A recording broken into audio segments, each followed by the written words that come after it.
Hello दोस्तों, कैसे हैं आप लोग। हमारी आज की कहानी का नाम है देहाती। आप रहने दीजिए मम्मी। हमारी क्लास के दोस्तों की मम्मियाँ रोज़ नए नए डिश बना कर देती हैं। वो रिया रोज़ बर्गर लाती है।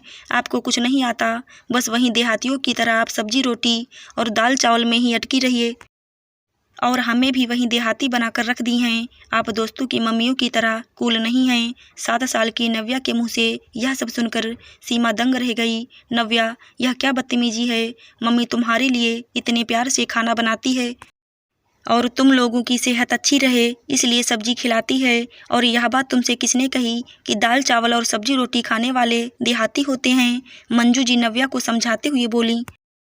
दादी आप चुप रहिए, आपकी ही वजह से मम्मा भी देहाती बन गई हैं। उस दिन आप ही टीवी में बर्गर का ऐड देखकर कह रही थी कि मगरमच्छ की तरह पूरा मुंह खोलकर कौन खाता है। इससे अच्छा तो रोटी सब्जी खा लेती, मुंह भी ज़्यादा नहीं खोलना पड़ता।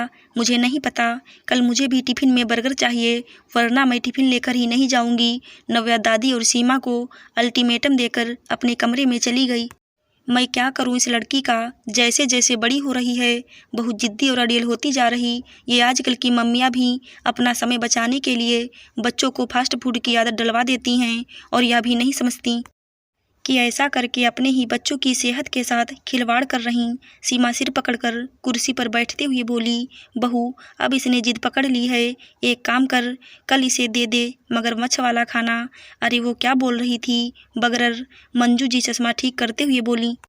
मंजू जी के मुंह से बर्गर को बगरर सुन सीमा को हंसी आ गई। मम्मी जी, बगरर नहीं बर्गर। ऐसा नहीं था कि सीमा देहाती है या फास्ट फूड बनाना नहीं जानती। नव्या बचपन से ही बहुत कमज़ोर है, उसकी इम्यूनिटी पावर बहुत कम है, इसलिए बाहर का खाना खाते ही वो बीमार हो जाती है। इसलिए सीमा उसके खाने का बहुत ख्याल रखती। लेकिन नव्या की भी गलती नहीं है, बच्ची है, और आजकल सभी बच्चे फास्ट फूड ही खाना पसंद करते हैं।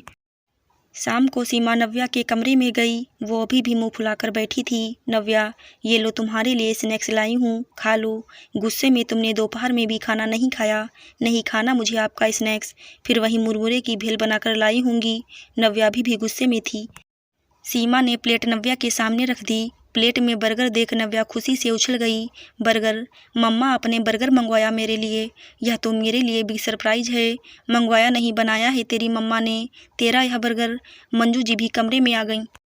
सच्ची मम्मा, आपको बर्गर बनाना आता है तो आप बनाती क्यों नहीं थी। बर्गर लेकर नव्या ने जैसे ही बड़ा सा मुँह खोला, मंजू जी ने मोबाइल के कैमरे से फ़ोटो खींच ली। एक बाइट खाते ही नव्या चिल्लाने लगी, वाह मम्मा, सो यम्मी। इतना टेस्टी बर्गर रिया की मम्मी भी नहीं बनाती। मम्मा आप मुझे कल 2 बर्गर देना, मैं क्लास में सबको टेस्ट करवाऊंगी और उन्हें बताऊंगी कि मेरी मम्मा देहाती नहीं, कूल हैं। नहीं नहीं, सुपर कूल हैं। नव्या सीमा के गले लग गई। नव्या के चेहरे पर खुशी देख सीमा भी खुश हो गई और साथ ही संतुष्ट भी, क्योंकि माँ की जंग सफल हुई। बर्गर को बनाने के लिए सीमा ने आलू के साथ बहुत सारी सब्जी भी मिक्स करके उसे और पौष्टिक बना दिया। बहू, बगरर के बीच वाली आलू की टिक्की मुझे दे दे, मैं तो इसे अपनी पसंद की धनिया मिर्ची चटनी के साथ ही खाऊंगी। और यह नव्या की बगरर खाते हुए मगरमच्छ वाली फ़ोटो आज मैं अपने व्हाट्सएप के स्टेटस पर लगा देती हूँ। मंजू जी नव्या को फ़ोटो दिखाकर चिढ़ा रही थी, लेकिन नव्या बर्गर का मज़ा ले रही थी। आशा करती हूँ दोस्तों आपको हमारी कहानी ज़रूर अच्छी लगी होगी। धन्यवाद।